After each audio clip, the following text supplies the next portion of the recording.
Joel Denney was one of the kindest, most generous, selfless, God-fearing people I have ever known. When I think of Jesus and what he has taught us, I think Joel Denney is the best example of who he would be on earth. Mr. Joel loved friends and family more than himself, and he was always so involved with helping people in the community. He had a heart of gold. Mr. Joel, also known as Poppy, was my next-door neighbor. With Poppy and Nanny, it's like having grandparents living right next door. He wasn't just any neighbor, though. He did projects with me in his wood shop, and he helped me whenever I needed him. Some of the most special memories I have with Poppy are of us making little wood sculptures in his wood shop that he had in his basement. I would go over to his house, and he would help me make things for my mom for Mother's Day, just like this heart.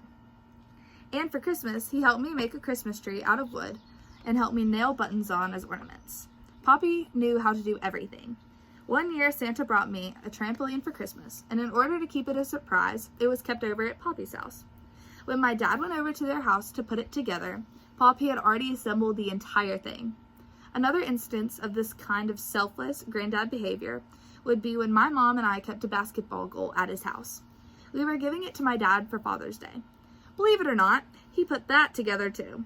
He was a doer. You could not ask to keep anything at their house without it being put together the next time you saw it. We had recently bought a storm door for the back of our house. He had mentioned that he would help us install it. When we got back from vacation, it was done. He saw the steps on my swing set were broken. He built a new set. Poppy always wanted to help us, and he has inspired me to have a servant's heart. One of his favorite things in the world were his red Corvettes and his red truck. He was involved with the Corvette Club. He wasn't like most guys who enjoy to drive flashy cars for attention. Mr. Joel wasn't flashy and showy. He genuinely loved his cars and the feeling he got while driving them. At his funeral, the Corvette Club all showed up wearing red. It was so touching and showed how loved he was and how much he impacted people. He took such good care of his cars, but more importantly, took even better care of his family and friends. He would drop whatever he was doing to help somebody in need.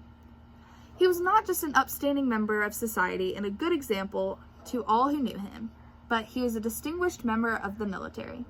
Mr. Joel dedicated 26 years of his life to the United States Army and retired as a well-decorated colonel in 1993. He served in Korea, Vietnam, Forts Benning, Hood, Carson, and Riley. 2 tours in Germany, 2 tours at Anniston Army Depot, and Aberdeen Proving Grounds. After he retired, he dedicated his life to serving others, from being chairperson for the Alabama Honor Flight to being president of Habitat for Humanity, working countless labor hours for Carpenters for Christ, and serving as president to the Alabama Corvette Club. And that's not even half of it. His dedication to public service inspires me to be involved and make a difference in my community. Poppy scooped me up when I fell, kissed my boo-boos, and assured me that I'd be okay. His big, brooding stature wasn't even remotely intimidating, as he had the gentleness of a butterfly. He was a gentle giant. When I was little, I was playing and ran down the driveway, and I heard Poppy yell, "Don't run!" I, of course, ran, tripped, and I fell. He was the first person to get to me, pick me up, carry me inside, clean up my boo-boo, wipe my tears, give me M&Ms and pistachios, and make me happy again. Mr. Joel passed away August 13th, 2017, and now has been laid to rest in Arlington National Cemetery, among other deserving heroes. I am blessed forever to have known such an amazing man.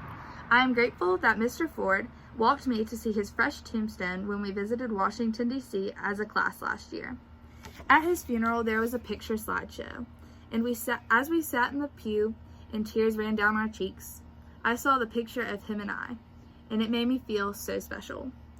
While family is always there to share unconditional love, Mr. Joel shared love like this with everyone. He was real. He was so special. He was a dad to both of my parents and a grandfather to me. He was the hands and feet of Jesus, and he will always hold a special place in my heart. I feel blessed to have had him in my life, and I hope God is preparing a man like him for me.